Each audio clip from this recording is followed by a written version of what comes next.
Hi, this is Paul Sackis, Good News Planet and Peace Day Party, and I'm speaking to the Peaceman, Sir Ivan. Hi, how are you? I'm terrific. You are terrific.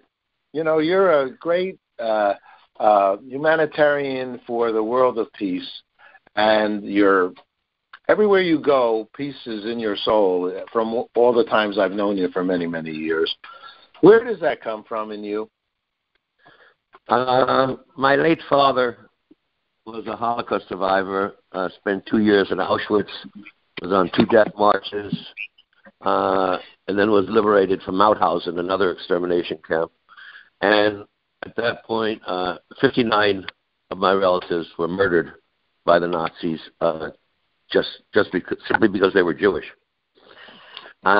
So ever since then, I've had a extra compassion and sense for anyone who's mistreated, unfairly characterized, attacked verbally or physically, because it causes all sorts of traumatic damage to that individual, even if it's not physical. The mental scars sometimes can be as deadly as a baseball bat, causing the traumatized, bullied victim to suffer from PTSD, possibly depression, which leads to alcoholism and drug abuse, and then ultimately suicide when they feel they can't take it anymore.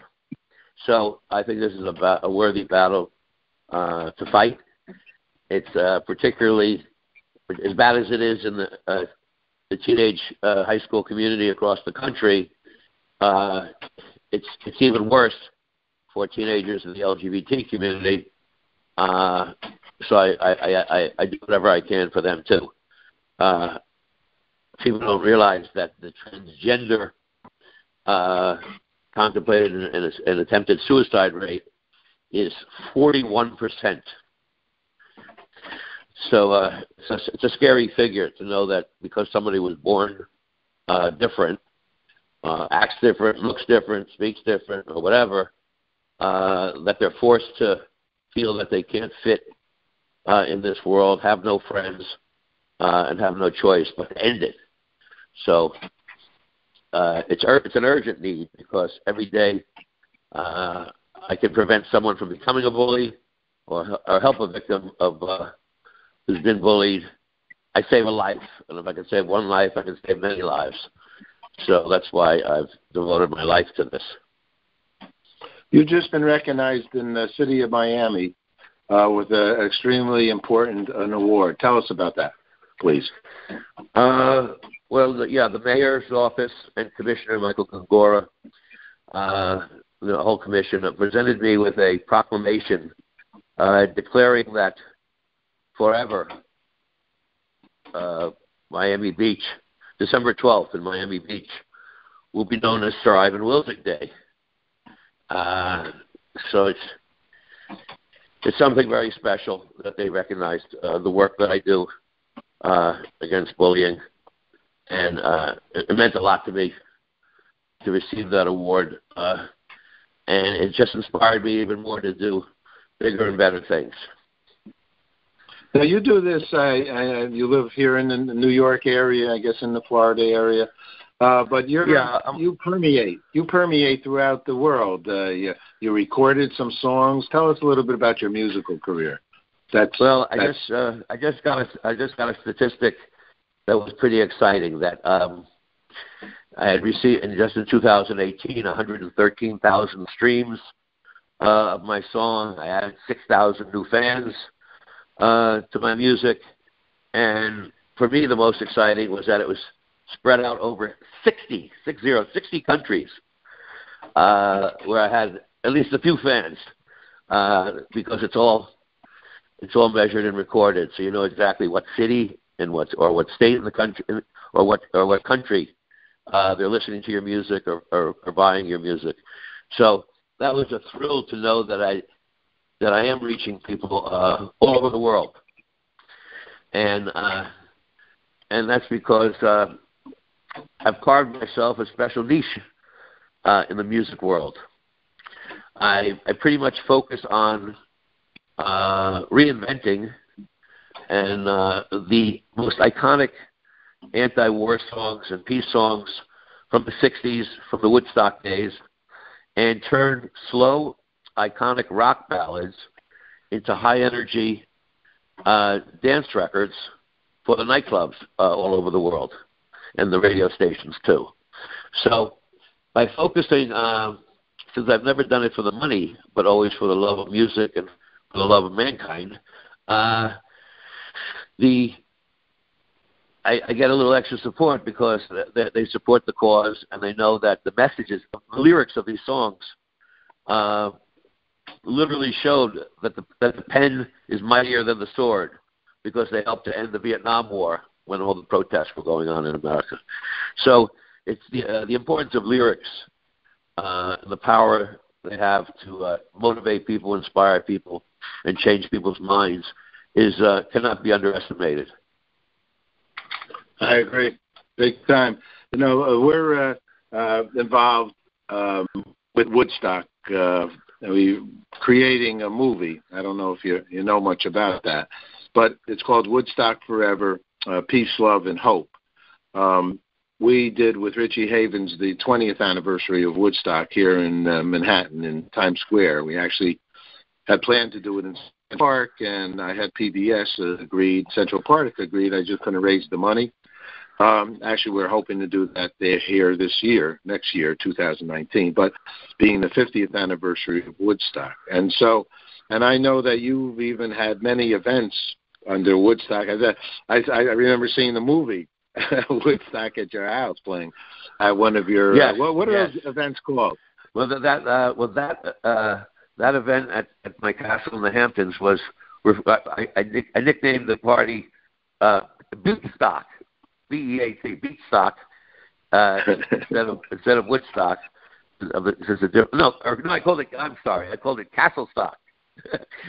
That's what I did. I called it Castle Stock, and I held a flower power party, and everyone had male and female to come in flowered shirts, and then I illuminated the entire castle inside and out with ultraviolet black lights, scaffolding all over the place, and so everybody glowed and shined in the dark, and so it was really a fun event, and these events raised a nice sum of money, which I distributed through the Peaceman Foundation, a private foundation I established to fight hatred and bigotry and help those that suffer from PTSD and to try and find cures for PTSD. So yes, I've had several charity events at the castle and elsewhere, and we'll continue to do that. Did you go to Woodstock? I was a little too young for that. I went to a few years later when I was a little older, old enough to drive or go with friends that had cars.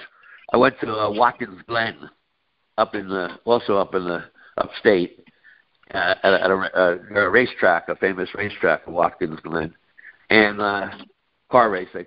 And then I saw there were three groups performing, the Allman Brothers, the band, and the Grateful Dead. So it also had hundreds of thousands of people, and it was quite an event and had this similar spirit to Woodstock. But I couldn't stay long because I was working at Kutcher's Country Club, a hotel in the Catskills in Monticello, and I had to work the next day. And my friends didn't want to leave. I wound up trying to hitchhike back. Got caught in the biggest storm you can imagine, and had to seek refuge from the mother of somebody that worked in the hotel. Meanwhile, my parents were freaking out because they couldn't figure out where I was. I knew I wasn't going to tell them I went there because I knew they were going to give me a lot of grief. So I just went, and when I disappeared with another daughter of one of the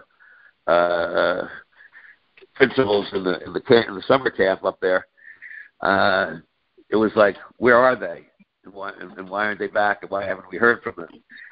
So it caused a little panic attack in our parents, but we came away safe and secure.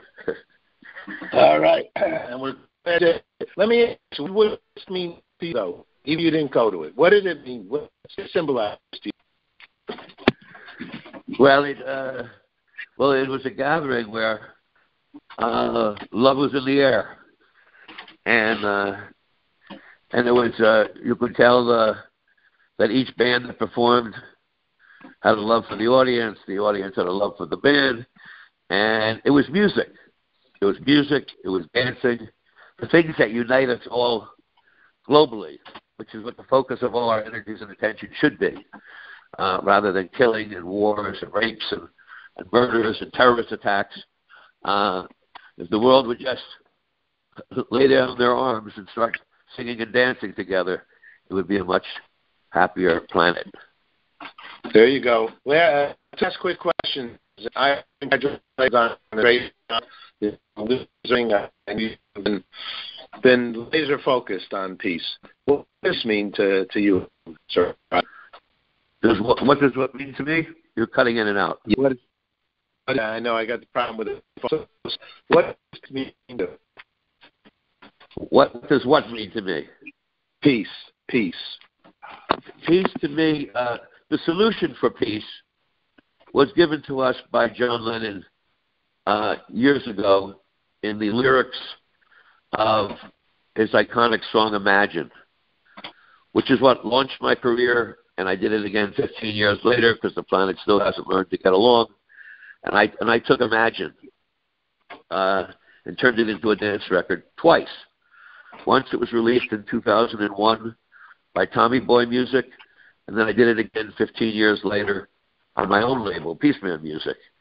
And it's literally following what I consider the instructions that John Lennon gave us in order to achieve peace on Earth. And that was no borders or boundaries, where it's just one world. A de-emphasis on materialism, which means sharing and providing for those that are less fortunate than others. And the inspiration to not focus on what nationality you are or what religion you are, because those things just happen by chance, and there shouldn't be such emphasis on it. What country you are, what religion you are, and of course, just a de-emphasizing and not getting fanatical about religion, because religion has been the cause of more wars than you can imagine and more atrocities. So you cannot get carried away with fanatical interpretations that there's nothing holy about. There's nothing holy about creating a holy war against infidels. It's the worst atrocity in the world, and it could lead to genocide. So we want to avoid that kind of religious fanaticism. Last question, Ivan, and thank you once again, and congratulations once again. We started for love. What is love to you, Sir Ivan? Well, love is a power. It's a force of nature. It's a mystery, but it has all kinds of ingredients that it's infectious, it's contagious, and it's something that should be spread, because the more of it we have, the less hatred we'll have. You're a great man. Congratulations, and look forward to working with you and sharing more of your music and living the life that you so spoke about so beautifully. Thanks, Ivan. You take care. Thank you very much. Care. You too. Bye-bye. Bye-bye.